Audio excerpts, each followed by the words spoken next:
Одлуката на египетската влада да ги отстрани камповите на демонстрантите, повеќето исламистички активисти и насилството што изби потоа, наидоа на остра критика од незиниот главен армиски сојузник Соединетите Американски држави.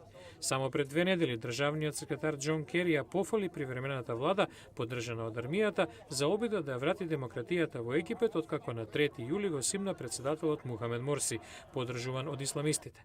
Вчера пак Кери со остар тон кон официјален Каиро. The United States strongly condemns САД остро го осудуваат денешното насилство и крвопролевањето ширум Египет. Ова е тежок удар за помирувањето и надежите на египјаните за транзиција кон демократија и севклучителност. Кери го повтори повикот владата и противниците да бараат политичко решение. Манал Омар од Вашингтонскиот Американски институт за мир месецот во Египет со тамошни граѓански издруженија разговарала за американската улога во кризата. Вели општо мислење било американската влада да потикне диалог меѓу спротивставените страни, а не да предпочита една или друга. There were several people who asked that I deliver that message coming back to Washington saying, Неколку мина побараа да пренесам порака во Вашингтон, што и да се случи САД да промовираат принципи на насилство, немешање.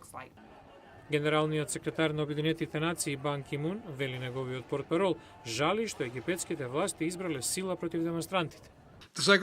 Генералниот секретар црсто верува дека насилството и обвинувањата од која и да е страна не се одговор на предизвикот пред кој стои Египет. Речи се идентична порака и од портпаролот на Европската унија Петер Стано. Ставот на Европската унија е дека насилството никако не води кон решение и затоа ги повикуваме сите страни да се воздржат. По муслиманските земји кои го поддржуваат соберениот египетски председател гнев поради употребата на сила. Исламисти во турскиот главен град Анкара бараа оставка на командантот на египетската армија. Турскиот председател Абдула Ѓул ја обвини египетската влада дека нападнала цивили со оружје. Слични тонови во официјалните кругови во Иран и Катар. Египетските власти пак тврдат дека некои демонстранти биле наоружани дека први отвориле оган. Саудиска Арабија и Обединетите арапски емирати се воздржаа од критика.